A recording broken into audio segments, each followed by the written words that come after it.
தேவனுடைய நாமம் மகிமைப்படுவதாக.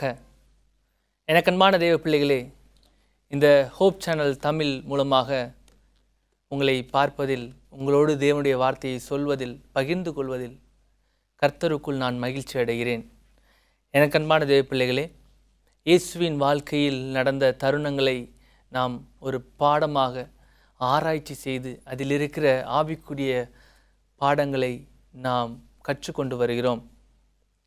உங்களுக்கு புதிய புதிய பாடங்கள் நீங்கள் கற்றுக்கொண்டிருப்பீர்கள் என்று நான் நம்புகிறேன், விசுவாசிக்கிறேன். இந்த நாளிலும் அந்த பாட வரிசையில் நாம் கடைசியாக முடிக்கும் தருவாயில் இருக்கிறோம். கடைசி 2 பாடங்கள் இன்னும் இருக்கிறது. நாம் இந்த பாடத்தை நாம் பார்க்கும் முன்பதாக கடந்த நாட்களில் நாம் செய்த காரியங்கள் எல்லாவற்றையும்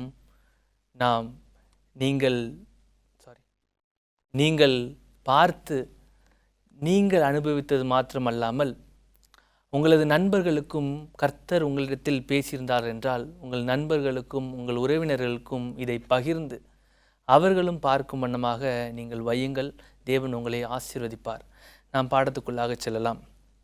இந்த நாளிலும் நாம் புஸ்தகத்தின் 21ஆம் அதிகாரத்தின் 1வது வசனத்திலிருந்து 19ஆம் வசனம் வரை நாம் பார்க்க இருக்கிறோம். அதில் பேதுருவை பற்றி, பேதுரு கடைசி நாளில் செய்த காரியங்களை பற்றி நமக்கு தெளிவாக இருக்கிறது. பேதுரு என்றாலே நமக்கு ஞாபகத்துக்கு வருவது, பேதுரு இயேசுவை மறுதலித்தான். அவன் இயேசு தேர்ந்தெடுத்த 1வது சீஷன். இயேசு சொன்னவுடனே தன்னுடைய வேலையை விட்டு அவன் வந்தான். தன்னுடைய வலையை போட்டுக்கொண்டு இயேசுவின் பின்னாடி வந்தான். நல்ல ஒரு சீஷன். இயேசுவுக்காக எல்லாம் செய்ய துணிந்த சீஷன். இயேசுவுக்காக எதையும் எதிர்க்க துணிந்த சீஷன். எந்த காரியம் செஞ்சாலும் பேதுரு முன்னாடி வந்து செய்கிற பழக்கம் இருக்கும். எனக்கு அன்பான தேவ பிள்ளைகளே, நாம் பேதுருவை பற்றி ஆராய்ச்சி செய்தால் அநேக காரியங்களை ஆராய்ச்சி செய்யலாம். ஆனால் இந்த வசனங்களுக்குள்ளாக தேவன் என்ன பாடத்தை நமக்கு வைத்திருக்கிறார் என்பதை நாம் பார்ப்போம். பேதுரு மறுதலித்தான் என்பது நமக்கு தெரியும். மறுதலித்த பிறகு, இயேசு உயிர்த்த பிறகும் பேதுருவின் மனநிலைமை எப்படி இருக்கிறது என்பதை விவரிக்கிறது தான் இந்த வேத பகுதி. 3ஆம் வசனம் படிப்போமே. 21ஆம் அதிகாரம் 3ஆம் வசனம். சீமோன் பேதுரு மற்றவர்களை நோக்கி, மீன் பிடிக்கப் போகிறேன் என்றான். அதற்கு அவர்கள், நாங்களும் உம்முடனே கூட வருகிறோம் என்றார்கள். கவனிங்க, இயேசு மீன் பிடித்து கொண்டிருந்த சீமோன் பேதுருவை அழைத்தார். நான் உன்னை மனுஷனை பிடிக்கிறவனாய் மாற்றுவேன். இயேசு இந்த உலகத்தில் வாழ்ந்த பொழுது தன்னுடைய சீஷர்களில் 1வது தேர்ந்தெடுத்த நபர் இந்த சீமோன் பேதுரு. இவரை அழைக்கும் பொழுது, இவன் எனக்கு எப்பொழுதுமே என் கூட இருப்பான் நினைச்சு அழைத்த இயேசுவுக்கு, இவன் 3 தரம் மறுதலித்த பிறகும் இயேசு இவன் மேலே அன்பாக இருப்பாரா என்னன்னு சொல்லிட்டு சீமோன் பேதுருக்கு ஒரு சந்தேகம் எழுந்தது என்று தான் நான் நினைக்கிறேன். ஏனென்றால் இயேசுவை இந்த உலகத்தின் ராஜாவாகவும் அவர்களை இந்த உலகத்தின் அதிபதிகளாகவும் மாற்ற வேண்டும் என்று அவர்கள் தங்களை தாங்களே நினைத்து கொண்டார்கள், தீர்மானம் செய்து கொண்டிருந்தார்கள். ஆனால் அவர்களுக்கு நேர்ந்ததோ, இயேசு அவர்களை விட்டு சென்றார். அவர்கள் நினைத்து கொண்டார்கள், இவ்வளவுதான் இயேசுவின் ஊழியம் என்று, இவ்வளவுதான் இயேசுவுடனான பிரயாணம் என்று. அப்படி நினைத்ததால் தான் இயேசு சொன்ன அநேக வார்த்தைகள் அப்பொழுது அவர்களுக்கு புரியவில்லை. இயேசு என்ன சொன்னார்? நான் போய் உங்களுக்காக ஒரு தேற்றரவாளனை, உங்களை வழி நடத்தும் வண்ணமாகவும், உங்களுக்கு எல்லா விதத்திலும் ஆலோசனை கொடுக்கிறதுக்காகவும் உங்களுக்காக ஒரு தேற்றரவாளனை அனுப்புவேன். நீங்கள் எனக்காக காத்திருங்கள். நீங்கள் என்னுடைய அபிஷேகத்தின் வல்லமைக்காக நீங்கள் காத்திருங்கள். அடுத்த அழைப்புக்காக நீங்கள் கலிலேயாவில் போய் காத்திருங்கள் என்று கர்த்தர் சொன்னார். அதை இவர்கள் புரிந்து கொள்ள முடியவில்லை. இவர்களால் இதை அவர்கள் ஏற்றுக்கொள்ள முடியவில்லை. அப்பொழுது இதெல்லாம் எங்கு நடக்கப் போகிறது? அப்பொழுது இதெல்லாம் எப்பொழுது நடக்கப் போகிறது என்று அலட்சியமாக இருந்ததினால் அவர்களுக்கு அந்த விஷயம் அவர்களுக்கு புரியவில்லை, விளங்கவில்லை. சீமோன் பேதுரு அதேதான் மறுதலித்து விட்டான். இயேசுவிடம் மனம் கசந்து தேவனிடம் மன்றாடி மன்னிப்பும் கேட்டு விட்டான். இப்பொழுது அடுத்த அடி எடுத்து வைக்க கூட யார் இல்லை. இவ்வளோ நாள் பிரயாணம் செய்த யார் இல்லை, இயேசு இல்லை. அதனால் சீமோன் பேதுரு தன்னுடைய வேலைக்கு, பழைய வேலைக்கு நான் செல்கிறேன் என்று அவர் செல்கிறார். எனக்கு அன்பான தேவ பிள்ளைகளே, உங்களை தேவன் ஏதோ ஒரு காரணத்துக்காக ஊழியத்திற்கோ அல்லது ஒரு வேலை செய்வதற்கோ உங்களுக்கு தேவன் அழைத்திருக்கலாம். ஆனால் சில சூழ்நிலைகள் மாறும் பொழுது உங்களுக்கே அந்த வேலையின் மீதோ அல்லது அந்த பொறுப்பின் மீதோ அல்லது அந்த ஊழியத்தின் மீதோ சந்தேகம் ஏற்படுகிற காரணம் இதுதான். பேதுருவை போலதான். எங்கு எனக்கு இருந்த இவ்வளோ நாள் இருந்த பக்கபலம், எனக்கு இவ்வளோ நாள் உதவி செய்த கரம் என்னை விட்டு அகன்று போகிறதே, இது தேவனுடைய திட்டமாக இருக்காதோ, அல்லது இதன் பிறகு இவ்வளவுதான் என்னுடைய ஊழிய பாதையோ என்று நமக்கே சந்தேகம் ஏற்படும். சந்தேகம் ஏற்படும் போது தேவன் எந்த இடத்திலிருந்து நம்மை மீட்டு கொண்டு வந்தாரோ அந்த இடத்துக்கே சாத்தான் நம்மளை என்ன பண்ணுவான், கொண்டு போய் மறுபடியும் அதில் இணைப்பான். அதற்கு நாம் வழிவகுக்காமல் இருப்பது மிகவும் நல்லது. இந்த சீஷனுடைய வாழ்க்கையை தேவன் பார்க்கிறார்.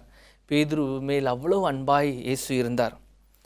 அப்பொழுது இவன் என்ன பண்ணுறான் அப்படின்னா, இவன் போகிறது மட்டும் இல்லாமல் இவனோடு சேர்ந்து ஒரு சில பேரை கூட்டிட்டு மீன் பிடிக்க போகிறார். மீன் பிடிக்க போகும்போது மீன் பிடிச்சிட்டு வர்ற வழியில் ஒன்றுமே கிடைக்கல. வர்ற வழியில் கரையில் யார் நிற்கிறான்னா இயேசு கிறிஸ்து நிற்கிறார். அப்பொழுது ஏதாவது சாப்பிட்றதுக்கு உண்டா என்று இயேசு கேட்கிறார். அதற்கு அவர்கள் ஒன்றுமில்லை என்றார்கள். அப்பொழுது அவர், நீங்கள் படவுக்கு வலதுபுறமாய் வலையை போடுங்கள், நீங்கள் வலையை இந்த பக்கமாக போடுங்க அப்படின்னு சொல்லிட்டு இயேசு சொல்கிறார். அதன் பிறகு அவர்கள் அப்படியே போட்டு வலை கிளியத்தக்கதாக, ஆனால் கிளியவில்லை என்று வசனம் தெளிவாக போடப்பட்டிருக்கு, வலை கிளியத்தக்கதாக அவர்கள் மீனை பிடித்தார்கள்.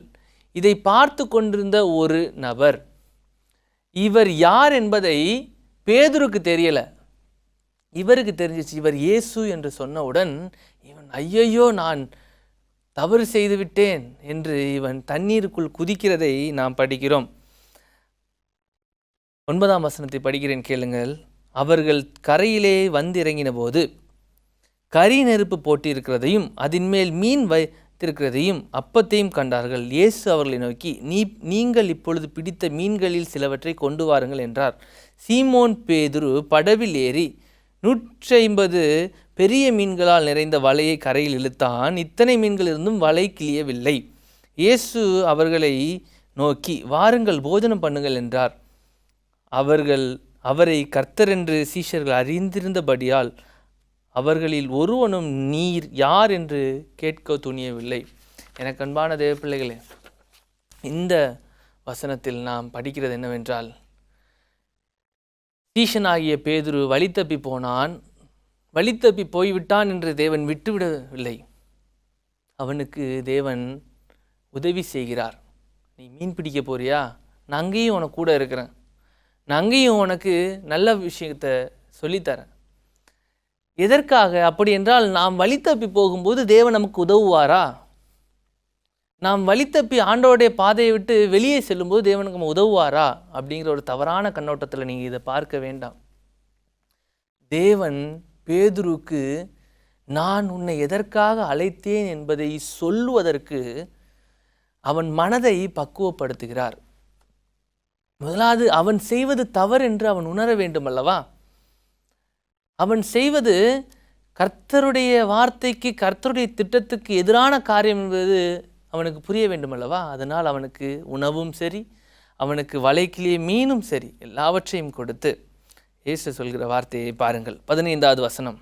அவர்கள் போஜனம் பண்ணின பின்பு இயேசு சீமோன் பேதுருவை நோக்கி, யோனாவின் குமாரனாகிய சீமோனே, இவர்களிலும் அதிகமாய் நீ என்னிடத்தில் அன்பாய் இருக்கிறாயா என்றார். அதற்கு அவன், ஆம் ஆண்டவரே, உம்மை நேசிக்கிறேன் என்பதை நீர் அறிவீர் என்றான்.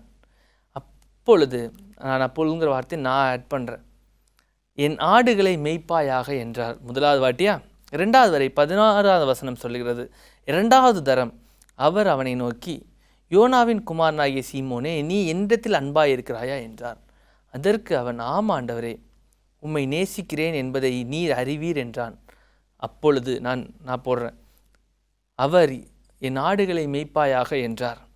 17வது வசனத்தில் 3வது காரியம், 3ஆம் முறை ஆண்டவர் இயேசு கிறிஸ்து அவனிடம் கேட்கிறார், யோனாவின் குமாரனாகிய சீமோனே, நீ என்னை நேசிக்கிறாயா என்றார். என்னை நேசிக்கிறாயா என்று அவர் 3 தரம் தன்னை கேட்டபடியினாலே பேதுரு துக்கப்பட்டு, ஏனென்றால் எனக்கு அன்பான தேவப்பிள்ளைகளே, பேதுரு முதல் வாட்டி கேட்கும்போது, ஆமாம் ஆண்டவரே நான் நேசிக்கிறேன், அது உமக்கு தெரியும் அப்படின்ட்டான். 2வது வாட்டி கேட்கும்போது, ஆமாம் ஆண்டவரே நான் உங்களை நேசிக்கிறேன், அது உங்களுக்கு தெரியும் அப்படின்னா. 3வது வாட்டி கேட்கும்போது அவரை மறுதலித்த நொடிகள் அவனுக்கு ஞாபகம் வந்தது.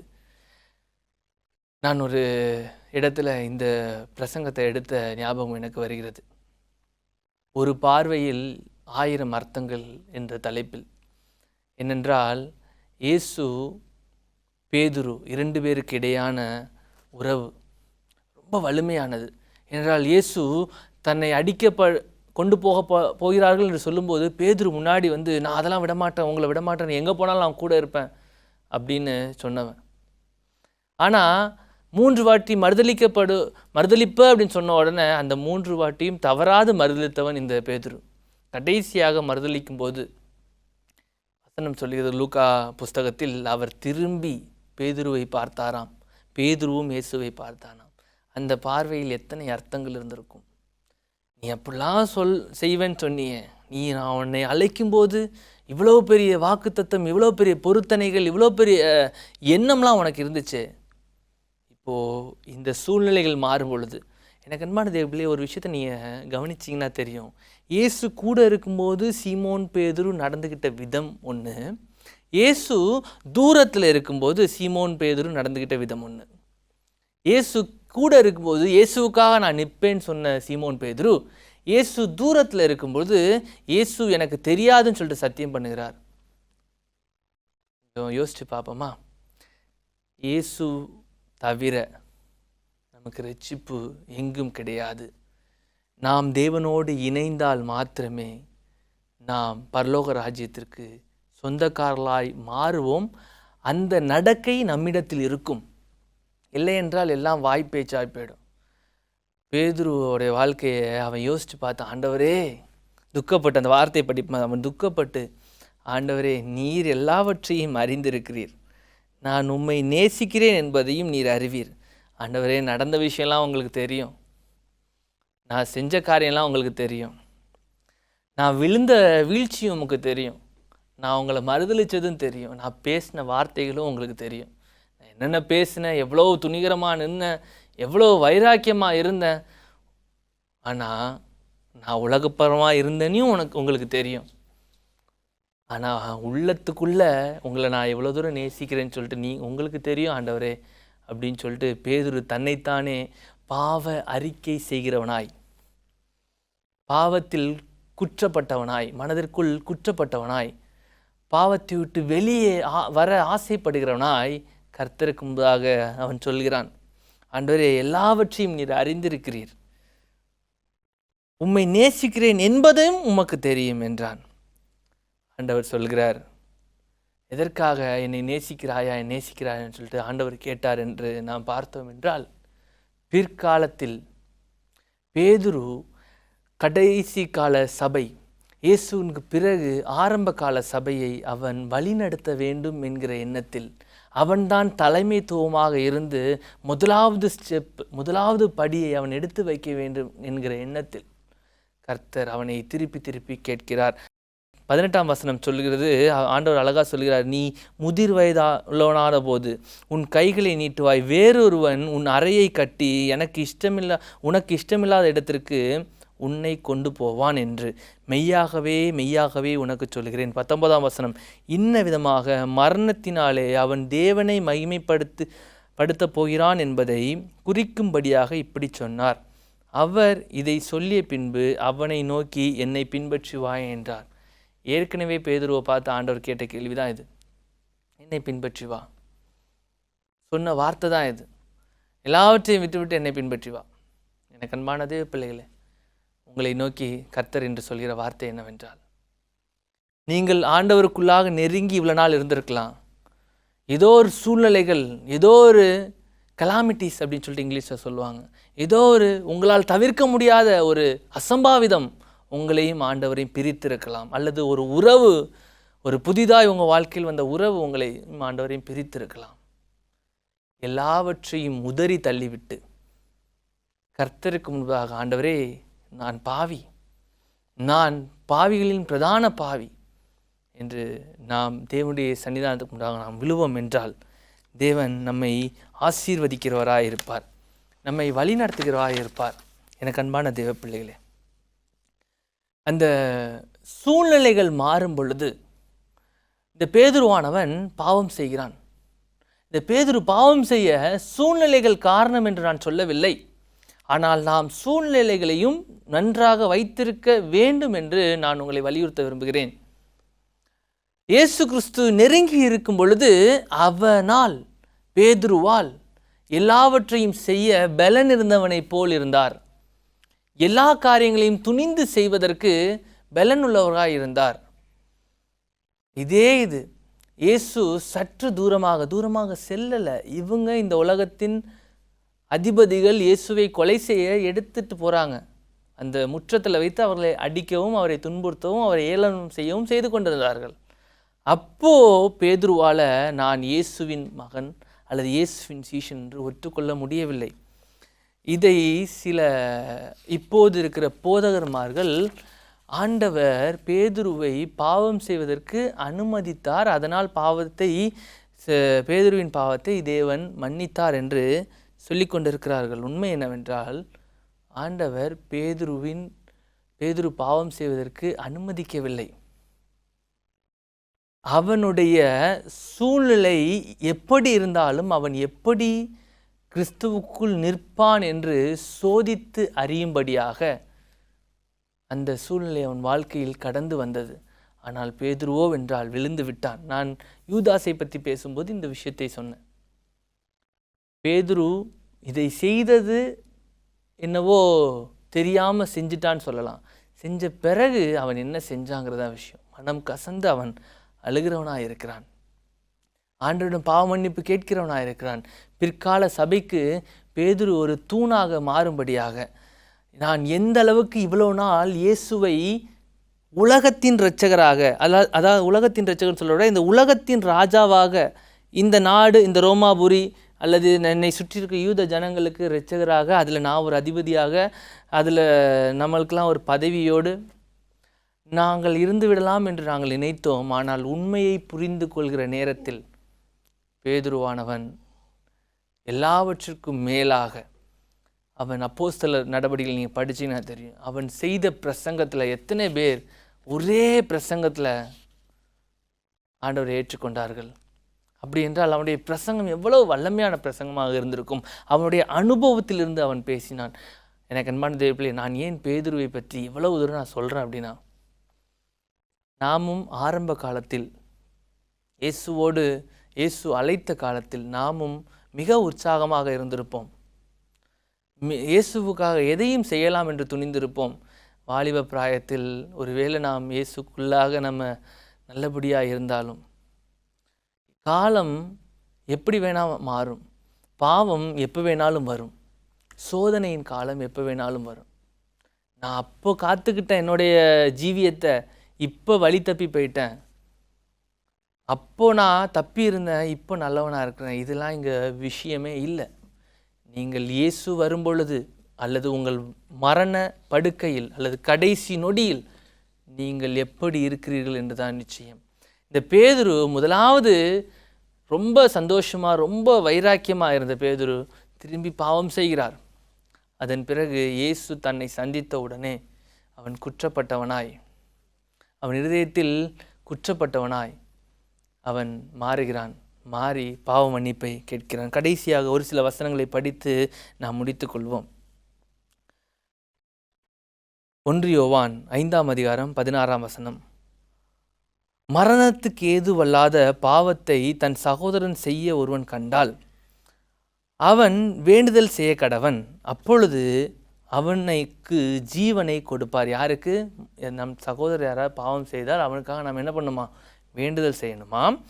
நாம் வேண்டுதல் செய்யும்போது கடவுள் அவனுக்கு ஜீவனை கொடுப்பார். ஜீவனை கொடுப்பார்னா அவனுக்கு மன்னிப்பை கொடுப்பார். அவன் மன்னிப்பை கொடுப்பார்னு சொல்றத அவனுக்கு உணர்த்துவார். நாம் எதிர்த்து நின்று அவங்கள இப்போ இருக்கிற கிறிஸ்தவ மார்க்கம் நம்முடைய சபைகளில் பெரும்பாலான இது என்னவா இருக்குன்னா, நாம் குற்றத்தை உணர்த்துகிறோம் என்ற பெயரில் அவர்களை நாம் காயப்படுத்தக்கூட நாம் துணிகம் கொள்கிறோம், துணிந்து செய்கிறோம். வசனம் சொல்லுது, ஒருவன் பாவம் செய்கிறான் என்றால் அவனுக்காக முதலாவது நீ செய்ய வேண்டியது ஜெபம். ஜெபம் செய்யும் பொழுது அவனுடைய பாவம் உணர்த்தப்படும் அவனுக்கு. இயேசு பேதுருவை எப்படி அணுகினார் என்று பார்ப்போமே. இயேசு பேதுரு நீ சொல்கிறதெல்லாம் சரிதான், ஆனால் அன்னைக்கு சோதனை வரும்போது நீ சரியாக நடந்துக்கல பார்த்துக்க அப்படின்லாம் சொல்லலை. இயேசு அவன்கிட்ட மறைமுகமாக அவன் இருதயம் குற்றப்படும் வண்ணமாக இயேசு பேதுருட்ட சொல்கிறார். அப்போ தான் பேதுரு தான் செய்த முட்டாள்தனத்தை, தான் செய்து கொண்டிருக்கிற முட்டாள்தனத்தை அவன் உணர்கிறான். இன்னொரு விஷயம் நீங்கள் யோசிச்சிங்களா? நீங்கள் பாவம் செய்கிறது மாத்திரமல்லங்க, பேதுரு பாவம் செய்வதற்கு பேதுரு பாவம் செய்ய தொடங்கும் முன்பு அவன் வேறு சிலரையும் கூட கூட்டிக் கொண்டான். அவன் மீன் பிடிக்க போகிறேன், இந்த பாரமான ஊழியம் எனக்கு வேண்டாம், எனக்கு ஒன்றுமே தெரியாது, நான் இதை விட்டுட்டு போகிறேன், அல்லது நான் இந்த சத்தியத்துக்குள்ளே என்னால் நடக்க முடியாது, நான் விட்டுட்டு போகிறேன் அப்படின்னு சொல்லும்போது அவன் மாத்திரம் போல பாவமும் அதே மாதிரி தான். என்ன பண்ணோம் அப்படின்னா, நம்ம ஒரு பாவத்தை செய்வோம் பார்த்திங்களா, அதை நம்ம மட்டும் வச்சுருக்க மாட்டோம், நம்ம கூட இன்னொருத்தவங்களையும் சேர்ப்போம். வாலிப பிராயத்தில் அது தெரியும் நமக்கு நல்லாவே. நம்ம ஒரு படத்தை பார்த்துருப்போம், அந்த படம் நமக்கு ரொம்ப பிடிச்சிருக்கும், அதை இன்னொருத்தவங்களுக்கு நம்ம சஜஷன் பண்ணுவோம். ஆனால் கர்த்தருடைய வார்த்தையை நம்ம பார்த்துருப்போம், அது நமக்கு ஆணித்தரமாக அல்லது இந்த வார்த்தையை நமக்கு புரிகிற மாதிரி அல்லது நம்ம வாழ்க்கையில் அது பேசும்படியாக இருக்கும். அதை அடுத்தவங்களுக்கு நம்ம பகிர, நம்முடைய வாலிப பிள்ளைகளுக்கு அல்லது நம்முடைய நண்பர்களுக்கு பகிர நம்ம யோசிப்போம். எனக்கு அன்பான தேவ பிள்ளைகளே, கர்த்தர் இந்த நாளிலும் உங்களை அழைக்கிறார். பேதுருவை போல வழி தப்பி போய்விட்டீர்களா? வழி மாறி திசை தெரியாமல் இருக்கிறீர்களா? நீங்கள் மீண்டும் உங்களுடைய பழைய வாழ்க்கைக்கு திரும்புவதற்கு முன்பதாக இயேசுவை நோக்கி பாருங்கள். இயேசு மீண்டும் உங்களுக்கு தெளிவான பாதையை அவர் காட்டுவார். பேதுரு திரும்பவும் இயேசுவை நோக்கி பார்த்தார், மனம் திரும்பினார், புதிய வாழ்க்கையை கண்டுகொண்டார். அதன் பிறகு பேதுரு இயேசுவுக்காக இரத்த சாட்சியாய் மரித்தார். நாம் பேதுருவை பரலோகத்தில் பார்ப்போம் என்பது அதிக நிச்சயமாக இருக்கிறது. நாம் கண்களை மூடி ஜெபம் செய்வோமா? எங்களை அளவுக்கு அதிகமாய் நேசித்து வழி நடத்துகிற அன்பின் பரலோக தகப்பனே, ஆண்டவரே, நாங்கள் மனம் வருந்துகிறோம் சுவாமி. பாவத்திலிருந்து நாங்கள் மீண்டு வர ஆசைப்படுகிறோம். எங்கள் வாழ்க்கையில் அநேக காரியங்கள் நாங்கள் பாவத்தை எளிதாக செய்து கொண்டிருக்கிறோம். நீங்கள் எங்களை பார்த்து எங்களை ஓடி வந்து எங்களை அணைத்தருளும், எங்கள் பாவங்களை மன்னித்தருளும் ராஜா. பேதுருவை போல் நாங்கள் வழி தப்பி போனாலும் அதே பேதுருவை போல் திரும்பவும் நாங்கள் உம்முடைய சன்னிதானத்தில் வந்து நிற்க நீர் எங்களுக்கு பலத்தை தாரும். இயேசுவின் வழியாய் ஜெபிக்கிறோம். ஜெபம் கேளும் ஜீவன் நல்ல தகப்பனே. எனக்கு அன்பான தேவ பிள்ளைகளே, இந்த வார்த்தை உங்களுக்கு உங்களுடைய ஆவிக்கும் ஆத்துமாவுக்கும் இது பிரயோஜனமாக இருந்தது என்றால், நீங்கள் பார்த்தது மட்டுமல்ல, இந்த ஹோப் சேனல் யூடியூப் நிகழ்ச்சி வாயிலாக அநேகர் பயன்பட இந்த நிகழ்ச்சியை நீங்கள் சப்ஸ்கிரைப் செய்யுங்க. அடுத்தவங்களுக்கு நீங்கள் ஷேர் பண்ணுங்கள். தேவன் உங்களை ஆசீர்வதிப்பார்.